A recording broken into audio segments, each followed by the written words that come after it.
take medication, like I'm sure most Americans do. And honestly, it's for the greater good. I see that too. I don't really know what they do, or why I have to take them, but I did what the doctors say, so... I've been here about a month or so, and the doctors treat me well, so I don't see why I shouldn't stay. They say that I shouldn't worry about it anyway. Sometimes I think that I should do something.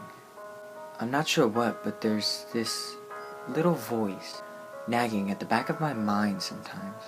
I don't know what it says. It's too quiet and kind of muffled. Probably because of the medication, but again, there's nothing wrong with that, is there? Something happened yesterday. The nurse working that day forgot to get my medication right away, and I blacked out for a bit. When I came back to my senses, I was being dragged away from her, and her face was bloody.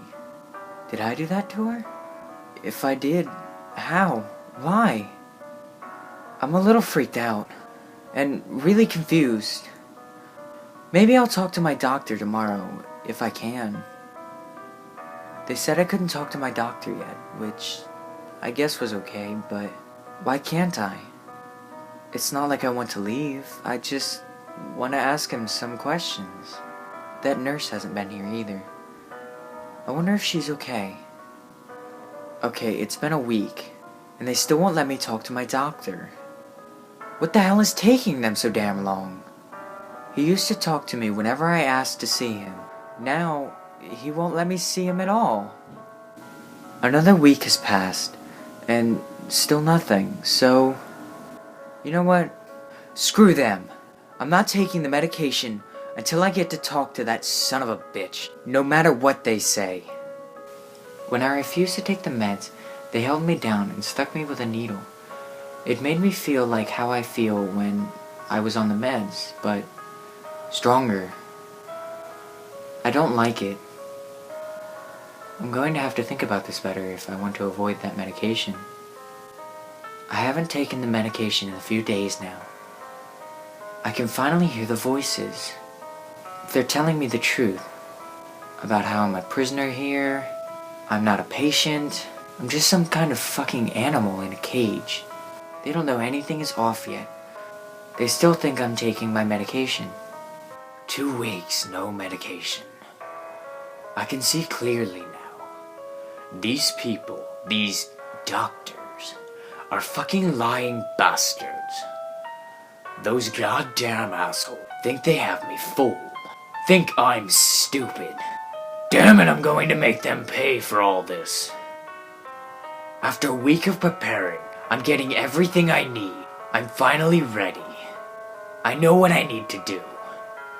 After they locked my door for the night, I slipped the makeshift lockpick and quickly went to work, popping the lock.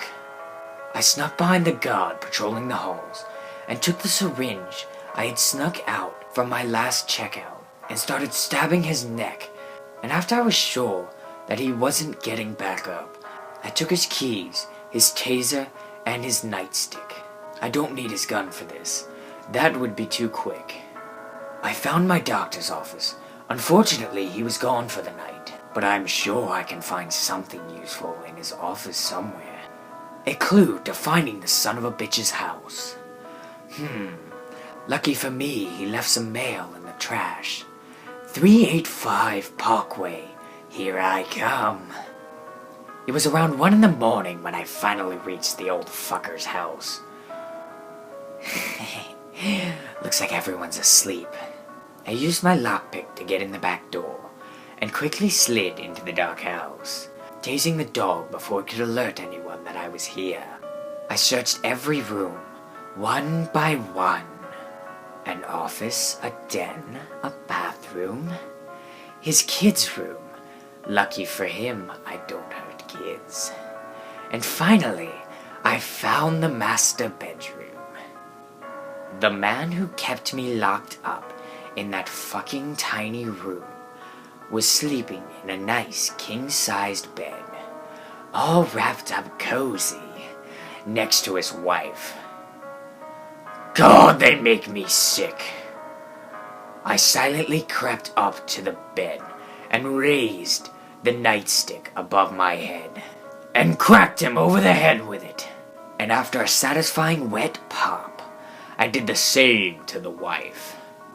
Don't want her waking up just yet.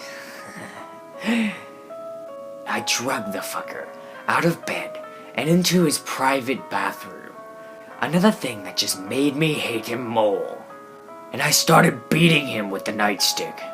Pop, pop, pop. And finally, after hitting him over and over, I heard the wet sounding squish of his skull giving way to my constant barrage. Now it was that stupid wife of his turn. And then I'm going to take the little girl out of here. She doesn't need to see this. Not yet. She can see this later in her life, when she can handle it. And then I'll come back for her.